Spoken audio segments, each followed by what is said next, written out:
Every side your good side. You a man out? Ooh, that is loud. People told me I had a loud laugh, but I didn't know about that.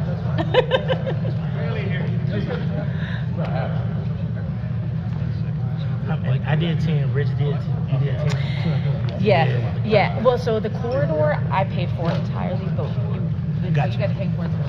But I mean, we all did it together. Like, right here. Councilwoman Mara, me. Then we come to Howard. We're gonna make sure we got Councilman Starr in there too. So yeah. Okay. Yeah. Okay. So maybe I'll go to you, and then you go to Rich. Yeah. Then I'll go and I'll put Councilman Starr. Okay. Perfect.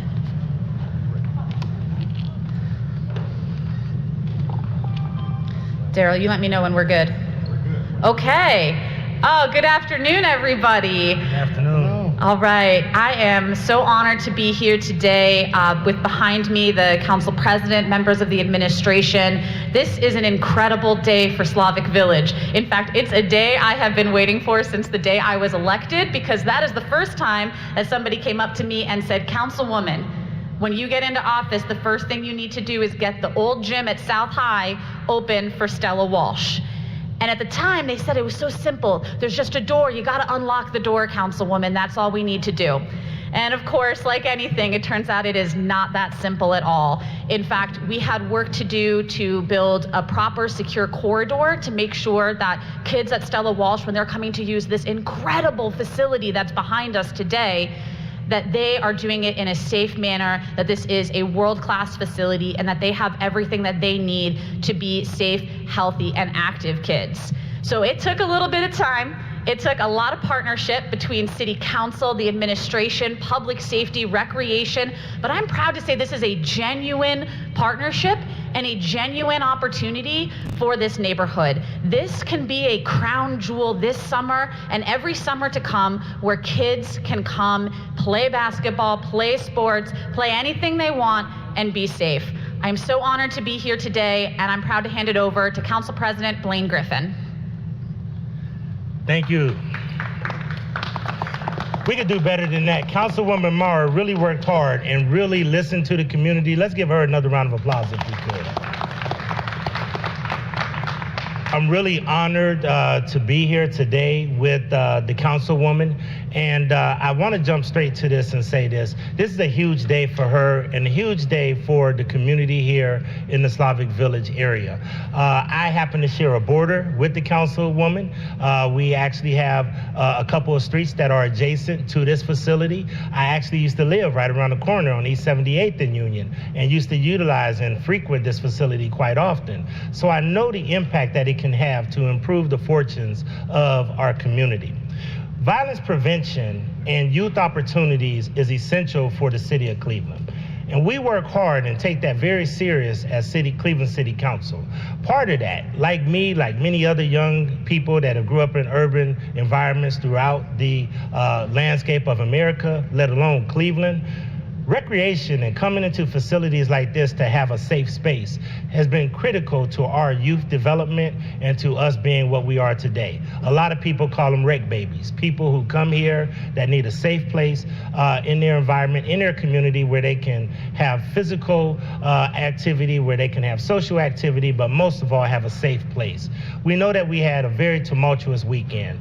None of us ducked the gravity of this moment. We know that this has been a tough weekend.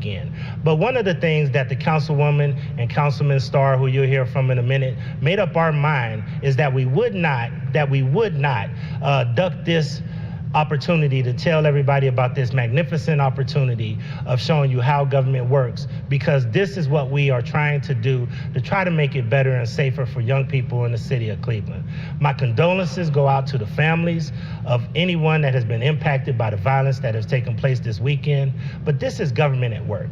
This is where we're coming together to really make sure that we have alternatives for young people to be able to come somewhere where they can develop their skill sets and where they can watch how government put forth casino dollars in order to make investments in this, general fund dollars. I want to thank Mr. Larson, who not only is renovating the inside, but is also working on the outside courts, as well as the community. I know Susan and others are here to really make sure that we show that this is a welcoming place.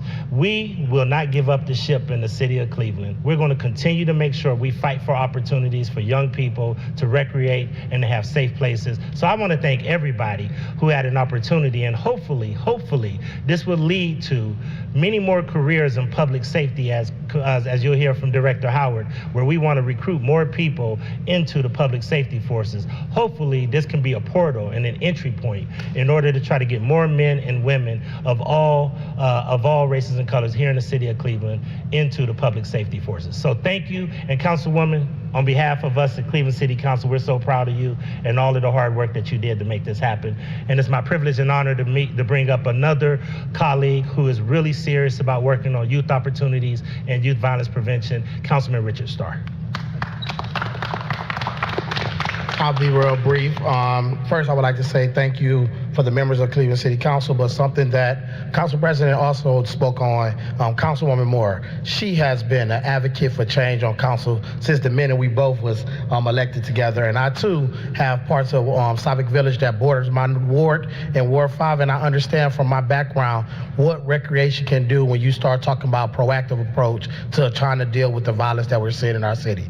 I've been an advocate for violence prevention strategies, working with youth as a youth development professional for about 15 years of my life, and I understand what the rec centers did to me. I understand when I walked in Lonnie Burton. I understand when I walk in the bathhouse. I understand when I come in Stella Walsh. I have recreational activities, but most important, I have staff who got a space to be able to provide some service to me. So I'm glad to be able to partner and also be able to support so financially, as well as understanding how we can work together when we lean across the aisle and work with the administration and the Department of Public Safety to address this. So I too am honored to be here, glad that Ward 5 office was able to support, and I understand that Slavic Village is a diverse community that needs resources, and we're going to continue to work together.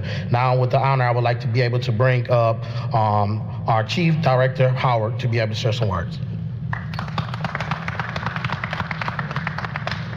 Greetings.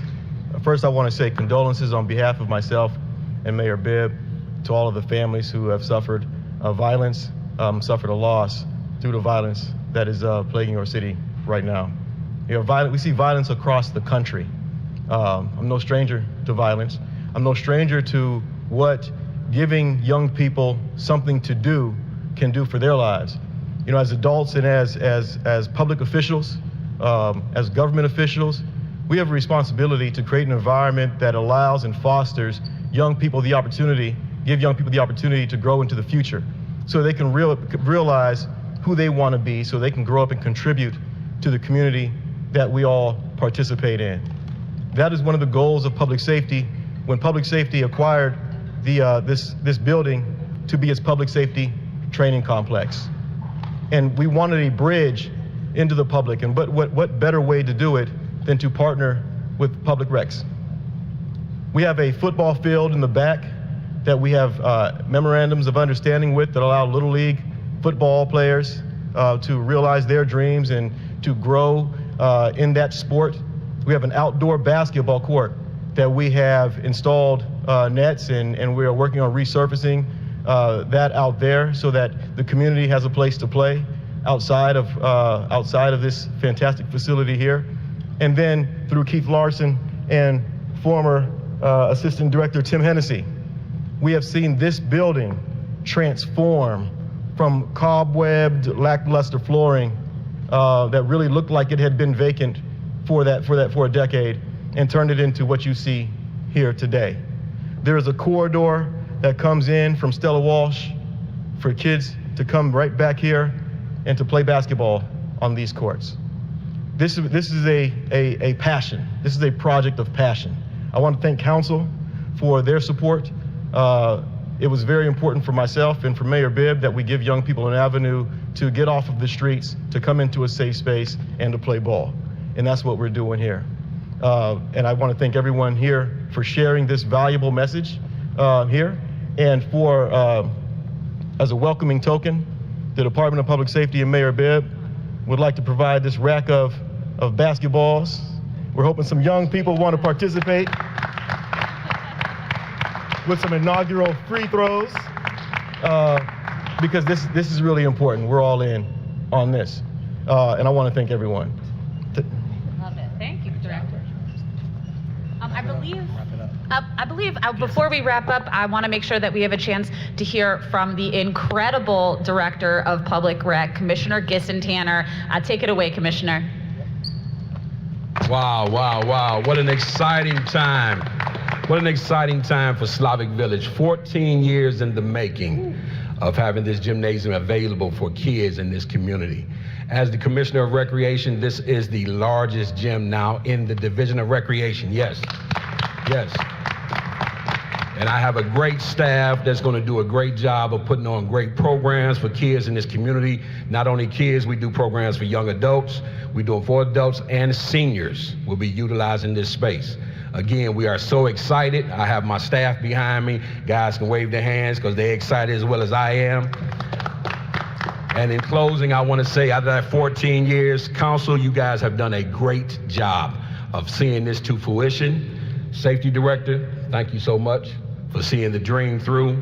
And as a Recreation Commissioner, it does nothing but make us feel good because kids now will have a place to play. I grew up in a recreation center, Woodland Rec. That was over 40 years ago.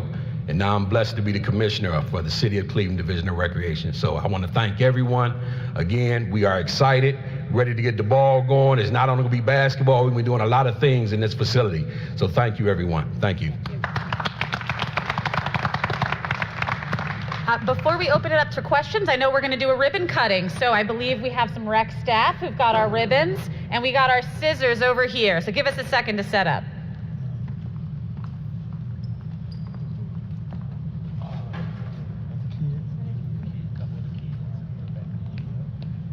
Now, nobody hurt yourself. Oh, you got. We got a whole bunch. They could. You want your name? Go right there. I get the answer.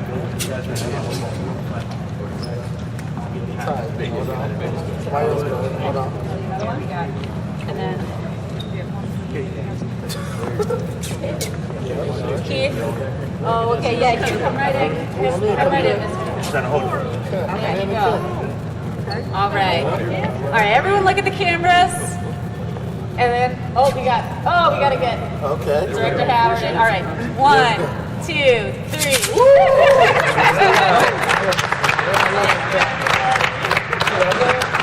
Thank you. Take any questions? All right, do we have any questions? Yeah, the Boomer, Mr. Boomer. Sure. This is a wonderful facility. I'm glad to see it reach the surface. You build it, they will come. But once they are here, what's going to happen to keep those who will do harm to them, to keep this place safe, to keep them safe? They come here, people walk in, all kind of mischief can break out. What kind of forces are you going to have here to make sure that those people that are here will be safe while they're here?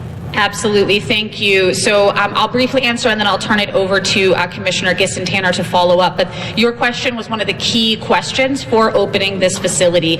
And Recreation has contracts with security personnel. We've made sure that additional staff will be here, both professional security and staff through Recreation. So this is a top priority for us, is making sure that this remains a safe space for the entire community. Thank you, Councilwoman. Yes, all of our recreation facilities have indoor police officers. Every last recreation facility. So this facility will be no different. We will have police in this facility as well. So the kids are definitely in a safe space. But Harry, if I could, I do want to say this, if I could. I hope this is a call to action across our city. That any time that you have a park and recreation space and facility where young people are trying to go and enjoy themselves, the streets should be talking and saying it's off limits. The streets. We always talk about how we're going to put police in place, but we got to create a culture where there is going to be somebody in the street level to say, hey, you can't go there because when you go there, we want our children protected. We want our seniors protected. And that's the kind of culture that we work on every day at Cleveland City Council. So I hope this is not just what are we going to do to keep the place safe. We also want this to be a call to action, that we want to even look at how we can make sure we hold people to the most extent of the law whenever they do anything around any of our park and recreation center, not just here in Slavic Village, but in Central, Bel Air Pierce, Collinwood, or anywhere that children gather in this city. We demand that it be safe space for them to play in. I had a question for the safety director. Question about ShotSpotter. The city just invested millions to expand ShotSpotter to get to calls more frequently. We analyzed the response times for those, and we're finding that a significant percentage, more than a third, it's taking more than 20 minutes to get police to a ShotSpotter call. What good is the program when it takes more than 20 minutes to get police to a call for shots fired?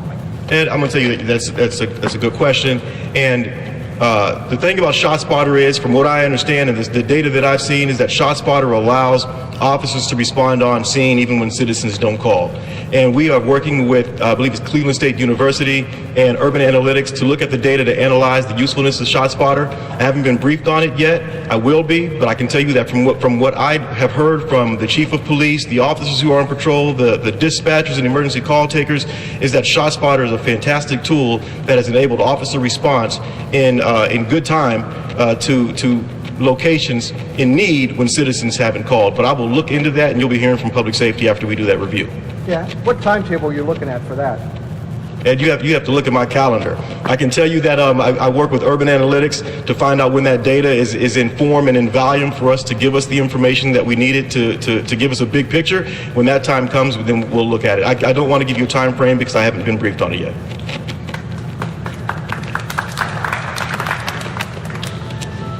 Any other questions? Oh my goodness. Well, then it sounds like it's time to play a little ball. And What